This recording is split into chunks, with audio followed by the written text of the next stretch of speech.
Hey everyone, welcome. Today we're going to do something a little different. We're going to take a journey across your life sciences curriculum and uncover some pretty amazing hidden connections. We're going to see how three topics that seem totally separate, the speed of chemicals, acid-base chemistry, and even the electricity in your brain are actually all part of the same big, beautiful story. So, you ready? Let's dive in. I know, it sounds like a weird question, right? On one hand, you've got beakers and labs and chemical equations, and on the other, you've got the very thing that makes you, your thoughts, your movements. So what in the world could possibly connect those two things? Well, believe it or not, the answer is way closer than you think. And the secret, it's been hiding in plain sight, right here in the preface to your own math textbook. The whole point isn't just to learn math over here and chemistry over there and biology in its own little box. Nope. The goal is to see them all as one unified toolkit for understanding the world. It's all about interdisciplinary science, and that is exactly what we're going to explore today.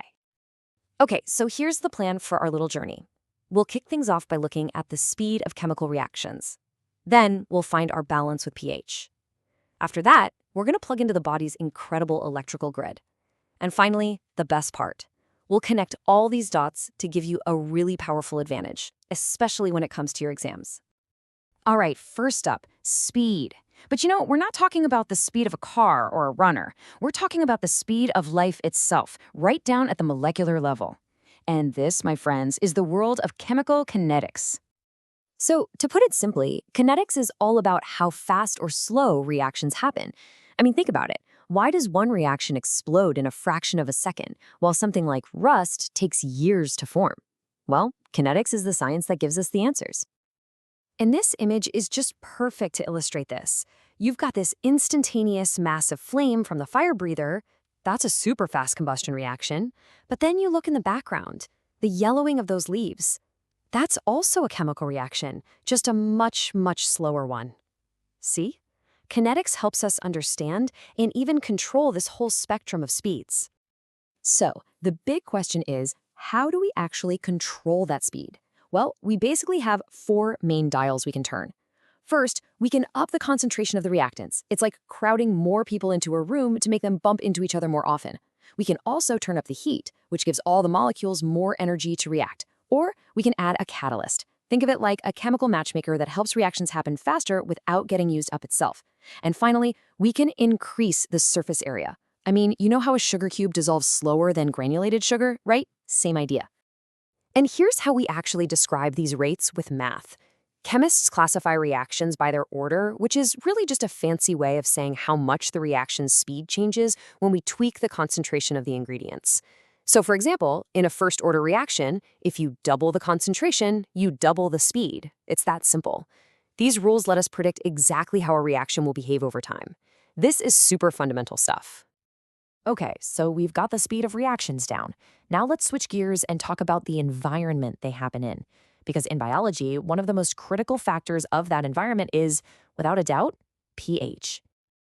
Before a single one of your immune cells is even called to action, your body uses some really simple acid-base chemistry as its first line of defense. The acid on your skin and the incredibly strong acid in your stomach, they create these hostile environments that just destroy most of the microbes trying to invade. It's a brilliant and super efficient chemical shield.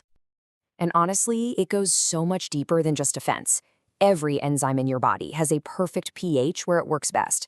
The pH of your blood has to be kept in this ridiculously narrow range. We're talking between 7.35 and 7.45, just for it to carry oxygen properly. So the key takeaway here is that pH balance isn't just important, it is literally a matter of life and death. So how do we measure and understand these crucial concentrations in the lab? We use a technique called pH metric titration. It's pretty cool, actually. We carefully add a solution we know everything about, like a base to an acid, and we just watch the pH. By doing that, we can figure out the exact concentration of the mystery sample we started with. And here's the thing. Not all acids are created equal. When you titrate a really strong acid, like hydrochloric acid, you see this massive, sharp jump in the pH right at the equivalence point. But with a weak acid, like the acetic acid you find in vinegar, that change is way more gradual. Understanding why these curves look different is absolutely key to mastering acid-base chemistry. All right, we've talked speed, we've talked environment, now it's time for the grand finale. Let's connect all this chemistry to the most complex, most fascinating system of all, your nervous system. This is where biology, chemistry, and physics truly collide. What you're looking at on this graph is pretty much the single most important event in all of neurophysiology, the action potential. It's this tiny millisecond-long electrical spike, and it's all caused by charged particles, ions, rushing across the neuron's membrane like a wave. Every single thought you have, every muscle you move, it's all powered by trillions of these little action potentials firing in perfect, precise patterns. Okay, now this is where it gets really interesting. Look at the connection this slide reveals. On the right, you have the biological reality, that action potential we just talked about. And on the left, taken straight from your math textbook, we have the language we use to describe it, differential equations. This is the big aha moment, right? This incredibly complex biological wave is a process of constant change. The rate at which sodium ions rush in, the rate at which potassium ions rush out. And what's the language of rates of change? It's differential equations. It's just like in your mouse and rabbits activity, where you model how a population changes over time. These equations model how a neuron's electrical potential changes from 1 millisecond to the next. Math isn't just describing the process here. It's explaining the very dynamics of regulation. Okay, so let's pull all these threads together and see why thinking this way, this interdisciplinary way, gives you such a huge advantage. Just look at this chain of events. The firing of a single neuron, that action potential, it all depends on kinetics, the incredibly fast rate at which those little ion channels snap open and shut. But that whole process can only happen because the cell maintains a perfect pH balance. The result? The fundamental process of neurophysiology, the nerve impulse. And what do we use to model and predict the whole shebang? Mathematics. See? It's all one beautiful story. And this is why you study all these different subjects. Your official exam isn't designed to see if you can memorize a bunch of facts in separate little boxes. No, it's designed to see if you can connect the dots and see the big picture.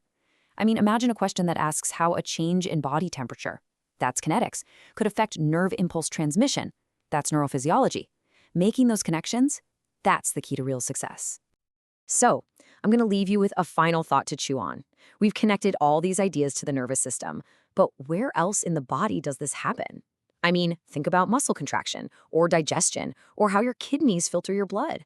Can you start to see how kinetics, pH, and physical forces are all at play there too? Keep looking for these connections, because that's where the real science, the really exciting stuff begins.